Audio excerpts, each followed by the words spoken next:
Hello and welcome to another video in the series, Archaeology in Islam. My name is Dan Gibson, and if you have a question, you can email me at the address at the bottom of your screen, dan@canbooks.ca. Now, some people have responded to my theory that Petra is the original holy city of Islam by protesting that the name Petra does not occur in the Qur'an, and they're right. But was the city of Petra always known as Petra? That name was given to the city by the Greeks and the Romans. What about before that? What name did the surrounding nations use when they referred to the city of Petra? Now, the oldest name for Petra and for the Petra Mountains is Seir. An Egyptian record tells us that Seir was in the land of Shasu, which is generally thought to be the mountains around Petra and Jordan. Also, in the temple of Amenhotep III, it talks about the war against the people of a place called Mount Seir, which we know is Petra. From the Bible, we learn that Mount Seir was named this for Seir the Hortite, whose offspring had at one time inhabited the area. Later, the tribe of Esau, that is the Edomites, they battled against the Horites and the Zamzummites, and they destroyed them and made their home in these same mountains, the mountains of Seir. Much later, Mount Seir is also given as the location where the remnant of the Amalekites escaped to. Now, this is important because the Amalekites were later annihilated, and the references are that they were in Petra, and that's where they had escaped to. And Al-Tabari and others tell us, and they associate the Amalekites with the city of Mecca. But as long as we understand Mecca to be down in Saudi and central Saudi Arabia, then it's highly unlikely the Amalekites were that far. But we can actually place the Amalekites in Petra, and that we know, as we have seen in our studies, is the holy city of Islam. Now, in the autumn issue, 2007, of the Journal of Semitic Studies, there's an excellent article by Mehdi Shadel, who demonstrates that the original name of Petra was Rakim, and that's the name of a very early king who lived in that area. Shadel traces this, a funerary inscription in Petra, plus rabbinic writings, a letter attributed to Cyril of Jerusalem, some Syriac texts, a homily by Eusebius of Caesarea, the Book of Laws of Countries by Bar Desan, and writings by Josephus and some biblical texts. All of this is proof that Rakim is the name of Petra. And in the Qur'an, we also find the name Rakim appears as God gives evidence that Rakim is one of the great miracles. Look at Surah 18, verse 9. Do you reckon that the companions of the cave and El-Rakim to be among our wondrous signs?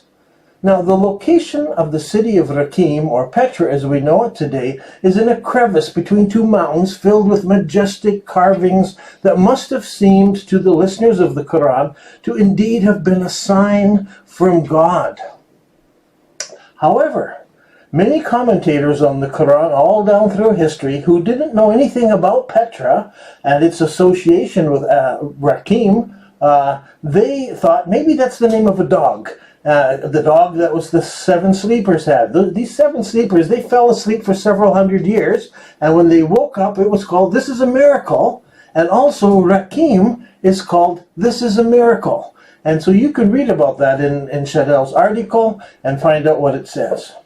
Now, what about the Hebrew language? In Hebrew, Petra was called Sela, which means the rock. In the Hebrew language, the term Sela is applied to a number of large, prominent rocks, such as, and I'll give you some examples, there's the rock of Etam, Sela Etam in Judges 15 in the Bible. It's a specific rock that everyone knew.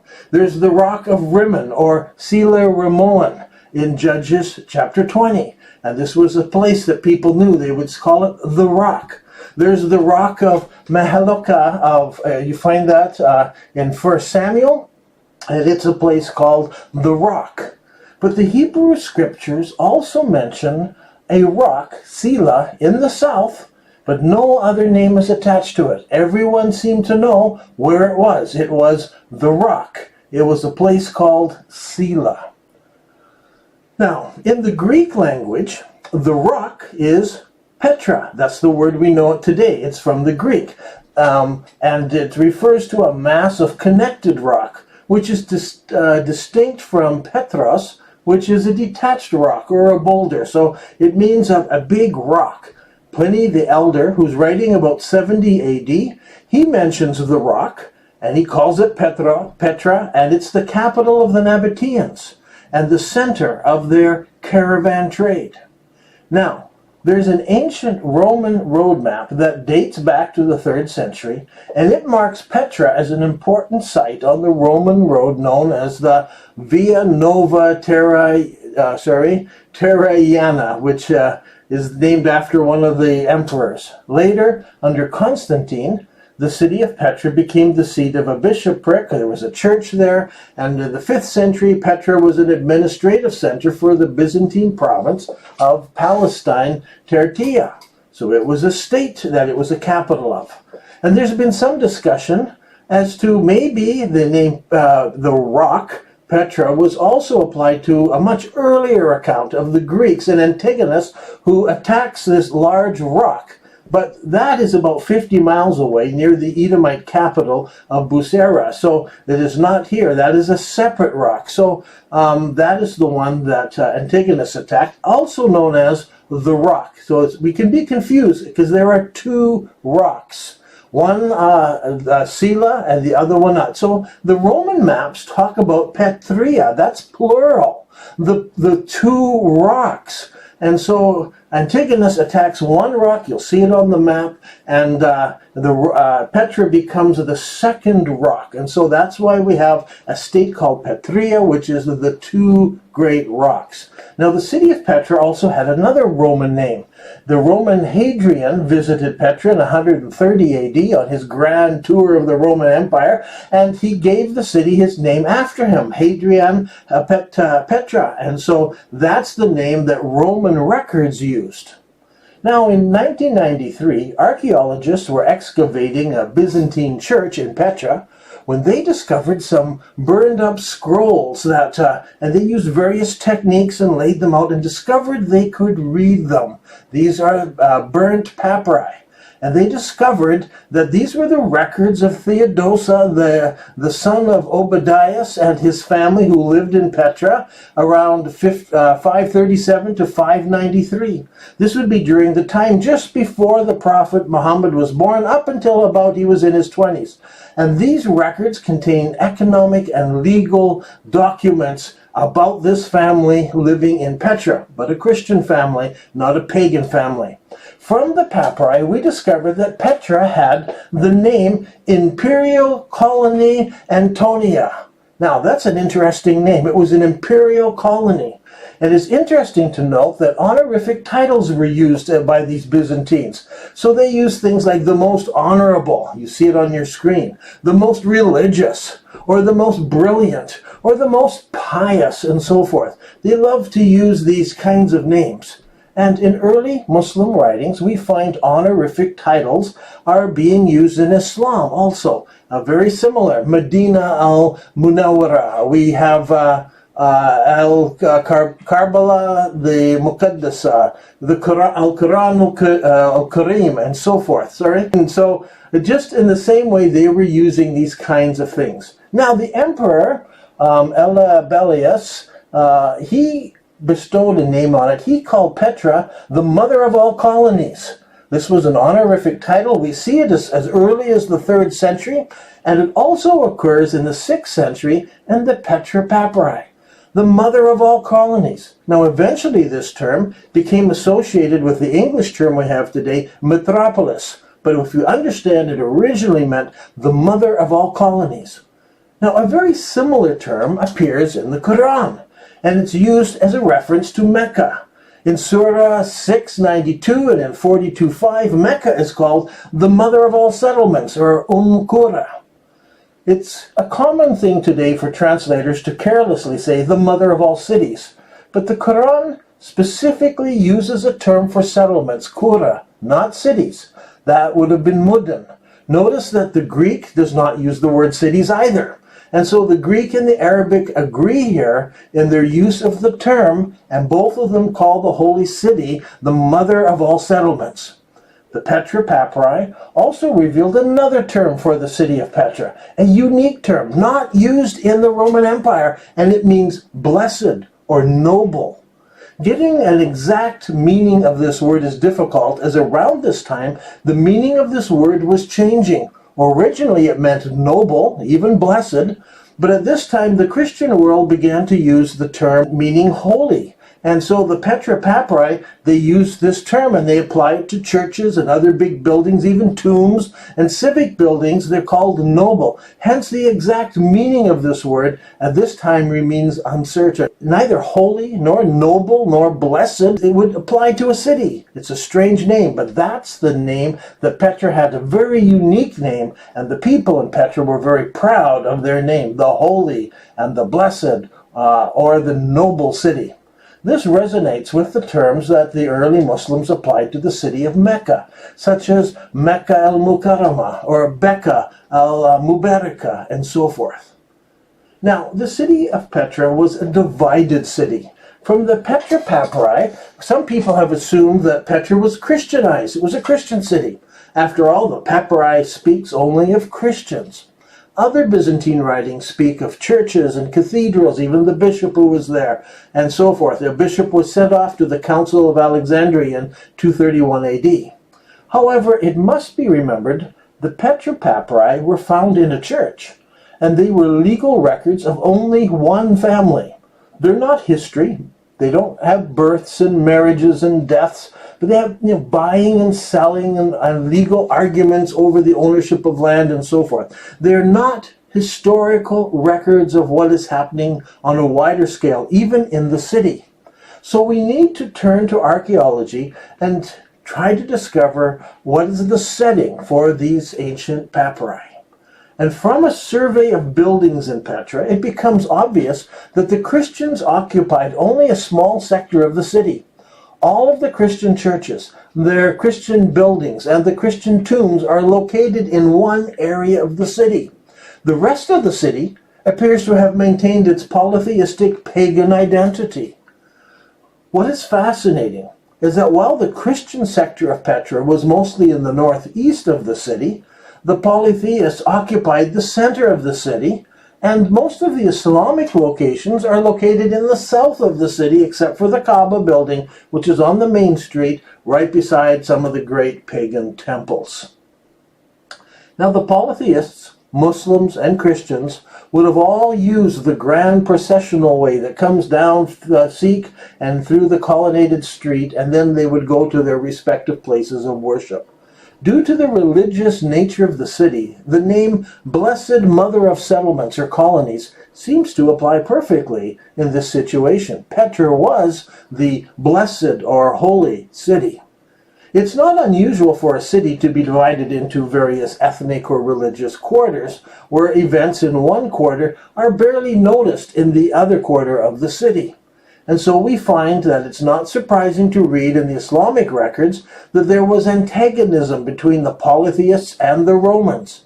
Now, if the Romans and the Byzantines, if they had their own name for the city of Petra, then what name did the new fledgling Muslim community use for the name of the city? They wouldn't want to use a Jewish name. They wouldn't want to use the Roman name. So what is the name that they used? We read in Al-Tabri, Abraham directed Hagar and Ishmael to go to Al-Hijr, and he settled them down there. Now in Arabic, the name Al-Hijr has various meanings, but the one important one we want to notice is it means the rock. So here we have three names for Petra. The rock, Sila, Petra in Greek, and Hijr in Arabic, and they all mean the rock, the very same thing. However, since Petra was soon to be forgotten, the meaning of Al-Hijr or Hajr evolved into other definitions. And so there's some confusion today as people argue over the meaning of the name. The Qur'an has an entire surah dedicated to a place known as Al-Hijr. If you read this chapter, everything in it applies to the city of Petra. Noah and the ark was supposed to have circled Masjid al-Haram. Lot lived nearby, and so did all the other prophets. This chapter tells us that these prophets were messengers sent to warn the city of Hijr. But the people felt secure in their houses in the rocks, so they did not heed the messengers, and they were destroyed by earthquakes. Since Muslims did not know that Petra was the ancient city of Hijr, they have applied this chapter to a place in Saudi Arabia known as Hegra. Now, this place is mentioned by Strabo and Pliny the Elder, and in the Roman records, who calls it Hegra, and sometimes they call it just Egra. This whole area was occupied by various groups over the centuries, but the greatest impact was made by the Nabateans, who designated it as one of their burial locations, just like Petra was one of their burial locations. However, Petra was the capital, and Hegra was not the capital. It was a local burial place. Like Petra, the entire area is filled with Nabatean tombs and accompanying dining rooms, just like Petra. Now, after the Nabatean era, during the Islamic times, the city fell into ruin, the burial place, and the Muslim pilgrims passing by wondered about this great cemetery. And so they identified it as Al-Hijr, which is mentioned in the Qur'an. And they also gave it the name Madat Salah, or the cities of Salah, because they did not know where he fit into history. Now, in my book, Quranic Geography, I identified the prophet Salah and later Hud as prophets to the Petra area, which suffered great earthquakes over its history. Surah 27:52 says, "Here are the homes, their homes in ruins on account of their iniquities. Surely this is a sign for people who know." So they looking, and there are the ruined homes. Now, when pilgrims passed by Hegra on their way to Mecca in Saudi Arabia, they wondered at these great tombs carved there, and so they associated them with this verse and with this ruined homes mentioned in Salah's story in Surah 27. However, in Hegra, there are no homes to be seen. It was just a burial city. The Hegra location, just a burial site. So this talk about see their homes and how they're in ruin doesn't really apply to Hegra in Saudi Arabia. And Hegra is not made out of a single projecting rock like Hijr suggests, but it's made out of scattered rocks in the desert, and the tombs are widespread. And so this challenges the concept of it being a city that was destroyed by an earthquake. And there's no evidence of an earthquake there or a great city. Now, there's another name that Petra was known by. In my search for the names of Petra, I have come across one writer who calls the city of Petra by name, and the name is Mecca. His name is Thomas. He is a contemporary of Al-Tabari. He's writing to us around his time of his death, and he's very clear about the Prophet Muhammad. After describing some of his activities, he is very clear in mentioning Mecca, and it's in Arabia of the two Petras. And he emphasizes that he's talking about the Mecca, the one where the Prophet Muhammad revealed himself. Listen, at that time, in a place called Arabia, Arabia Paran, named Mecca, the Mecca, he showed himself to his brothers. And so he revealed himself there. In the area of the two Petras, not in Mecca in Saudi Arabia, but in Mecca in Jordan, in the area of Paran. So we will do a separate video on Paran later. That's what I plan to do. But notice that there are two rocks, the two Petras, and they are identified in this article, and Mecca is identified as being there. And so it is the city of Mecca. Now that helps us. Also, the city of Petra also has the name Mecca. That explains why Mecca is used in all of the Islamic records. And it's not a mistake. It's a real name. And here we have an outside source who tells us that Mecca is the city of Petra in southern Jordan. So when Islamic accounts speak of Mecca, they are referring to both Petra in Jordan and to Saudi Arabia. How can we tell the difference? Well, that depends on the year that is being referred to, and so we have to think carefully. Mecca, referred to before 65 AH, would most likely be Petra in Jordan. However, as time went on, Mecca referred to after 65 AH. 65 Al-Hijra is when it was moved, the Black Rock was moved down to Mecca and Saudi Arabia, and so it could refer to that or it could refer to Petra. But after 128 Hijri, that's when the great earthquake destroyed the city of Petra, and from then on, after 128, all references to Mecca are talking about Mecca in Saudi Arabia. So the Islamic records are not wrong when they mention Mecca, because there were two Meccas. The original one in Petra, the second one in Saudi Arabia. And so when the Islamic records talk about the mother of all settlements, Qura, they are not wrong, because there were two such cities, and they're talking about the city of Petra.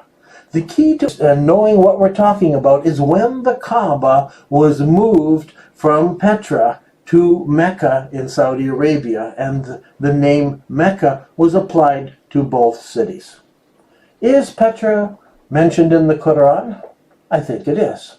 Well, the actual word Petra isn't used in the Qur'an. The Qur'an uses terms like Becca, the mother of all cities, even Mecca, all refer to the city of Petra in Jordan. If you want more information, there's a paper written about this. You can download this paper from the website. It's called Petra in the Qur'an, and the site is on the screen. Go there, have a look at all the different papers in the download section.